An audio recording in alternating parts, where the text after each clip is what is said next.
What's up, guys? Welcome back to the podcast, guys. We are going to get into another reaction video. Before we do so, make sure you subscribe to the channel, like this video, share this video with who you think may need to watch this video, and put us out there because the stuff we're going to talk about is very important. Let's take a look at All right, this let's play video. the clip. A circus. We love the red flags. What's one toxic trait a guy has that you love? We love a toxic man. Yeah. We love fuck lots of girls. Talks to a lot of girls. Red flags. We're like a circus. We love the red flags. If a guy fucks a lot of girls, it makes you want to fuck him more. I already said like a toxic man. You know that like toxic trauma, like you just can't like get a. They love it. They love to see it.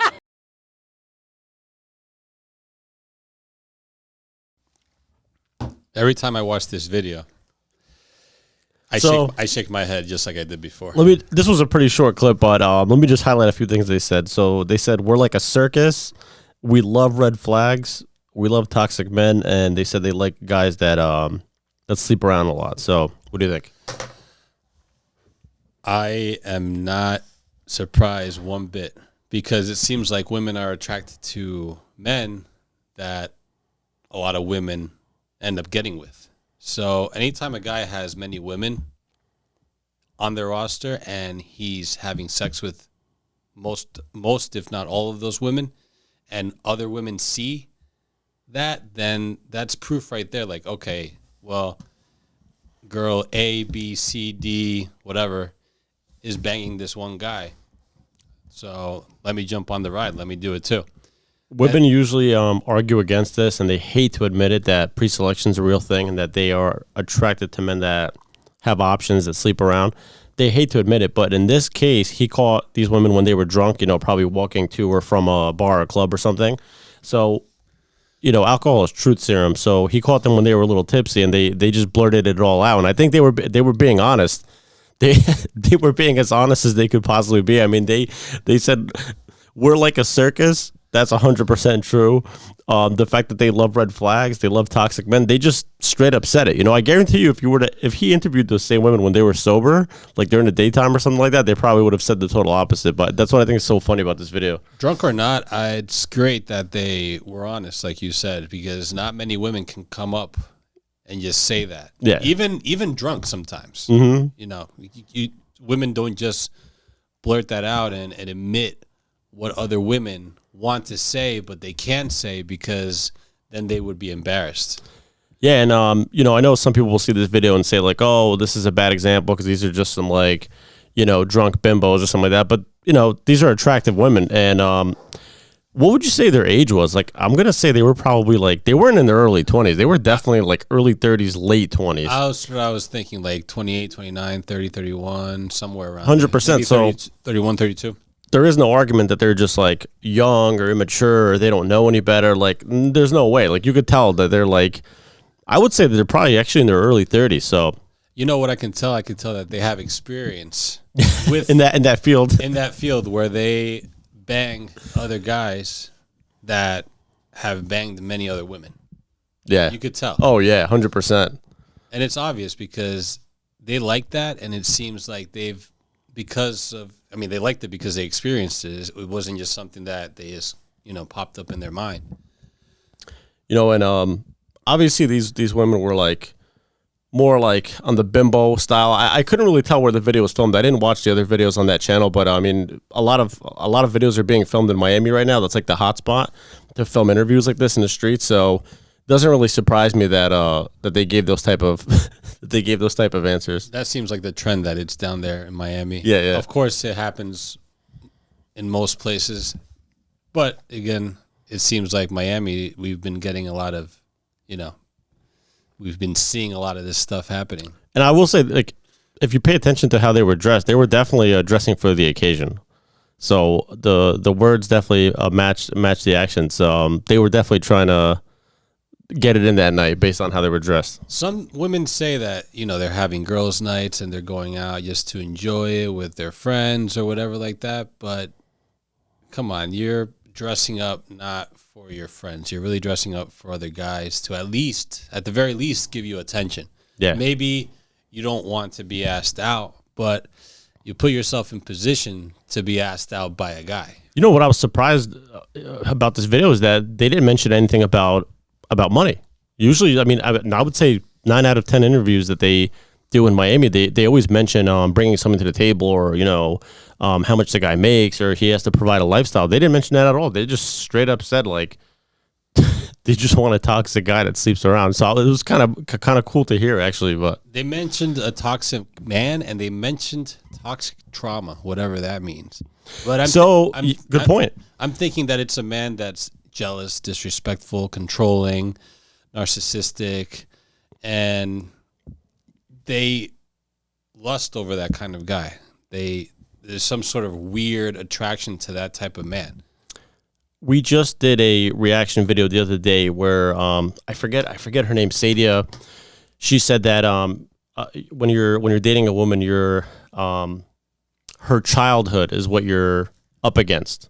If she had a toxic, chaotic childhood, that's what she's gonna. That's really what you're battling, is how she grew up. So maybe they were good examples of like daddy issues or whatever. Very attractive, but at that age to just kind of blurt that out like that drunk, it's like, damn. I think it's a good thing for them to say it. Yeah, because 100%. At least guys know what they're really thinking deep down, and they're not hiding it. They're not playing all these games. Like you said, alcohol is like the truth serum. They were able to, if they were drunk, again, I'm not sure. Maybe they were a little tipsy. Who knows? Could have been sober, and they were just letting it all out. But they did, and it helps guys understand. They seem like fun girls to me. Yeah, they seem like if you're gonna approach a woman at a bar or club, that's definitely the type you want to go for. I mean, I think they're fun girls, of course, and one that many guys, or there were 3 of them, so ones that many guys look to have fun with. But you can see what type of man they're going for. You can see that being a gentleman, opening doors for her and giving her flowers and bringing her chocolates and trying to be very nice to her, things like that, isn't going to work. No way. It seems like they want more of the guy that's going to mistreat her versus the guy that's going to be super, super nice. And that's what we've been saying all along. We've been saying that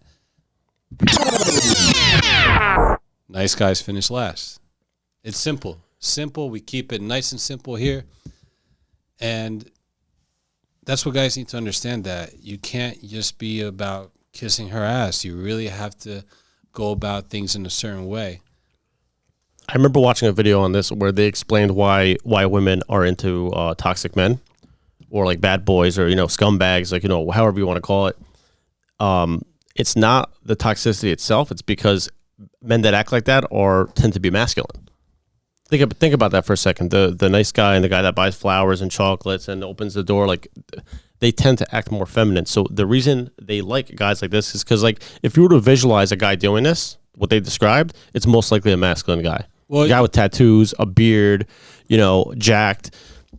That's what they like, because it's more on the masculine side. Well, a woman is not going to take a feminine man seriously. They're going to want a masculine man, and the thing is that nowadays women are masculine, so they're going to want somebody even more masculine, who's exactly even more masculine. It's the only way to combat it. What guy out there is going to top my masculinity, right? As a woman, I'm masculine. I'm an independent woman. I make my money. I go out and do whatever I want. What guy is going to come in and take over that type of masculinity that I, as a woman, the women out there have? And it's that toxic man that they're talking about. And you know what's crazy too? And a woman will never tell you this. When they act up, they want you to put them in their place. They secretly want you to put them in their place. They will never admit to that. You'll never hear them say that, but they want that, and it's a turn on for them. Yeah, exactly. Something about that turns them on. It gets their water going, per se. Yep. So without a doubt. So it's something to be on the lookout as a guy, to really understand that you have to have some sort of social proof. And in this case, the social proof is you as a man hooking up with as many women as possible. As bad as that sounds too, because I know that's not a great thing either. But if you want to attract women, women have to see that you can attract other women. There's no other way around it, especially nowadays. There's always been that phenomenon of like when you have a girlfriend, girls talk to you, but when you're single, nobody wants to. That's always been a thing, but now more than ever, is that true? I think more guys would understand if there was like a relationship 101 in college, like an REL 101. They should type of teach it. thing. They really should teach it. Because these things are complicated yet so simple that if a guy picks up on these traits and these characteristics and goes about them in the real world appropriately, then he's going to win. And that's why it's in a man's best interest, especially if you're younger, to sleep with as many women as you can. And you have to build it, because in the meantime, you kind of build your skills with talking to women. You build that kind of like game, you know? There's no other way around it. And women can smell it instantly. It's like they have like a sixth sense for that. So what can you kind of wrap up and conclude based on what we saw here, what we discussed? Honestly, I mean, based on what they said, I think they were being 100% honest. They seem like they just want to go out and get drunk and have a good time. And, I wish more women had this type of a mindset, because like they didn't mention anything about finances or like he needs to make $500K a year. They just straight up said like they want a toxic guy, and they were being straight up about it. They didn't beat around the bush, which is rare for women to do. So I can agree. I can see where women should be more honest and upfront about it. Yeah. Because nowadays women are playing so many games. You don't know what they want. You try to find out what they want as a guy. I give the guys credit out there. They're trying to approach women. They're trying to find a way, guys sometimes go about it kind of like as a smartass, trying to, give these funny pickup lines and all this stuff. But women are nowadays unapproachable and not honest, and they play mind games, and they want you to approach them. So it's like all over the place, and you don't know what's the best route to take. For some guys, they just hope that it falls in their lap, but the world just doesn't work that way. You have to approach, even if women are unapproachable. So, ladies, be honest. Men, get that social proof, and try to, you're single, try to go around and date as many women and hook up with as many women gain as as much possible. experience as you can. That's pretty much what they're looking for. We'll see you guys in the next one. Please make sure to like, share, and subscribe.